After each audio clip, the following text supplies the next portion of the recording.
yuzni tozalashda davom ettiramiz. Ya'ni umolkada yuvdik, skatkada tozaladik, yuzimiz polni toza bo'ldi.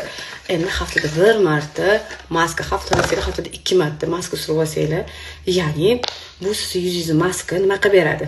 Ana bir shirinligingiz kelib qoladi-ku, xuddi shunaqa narsa.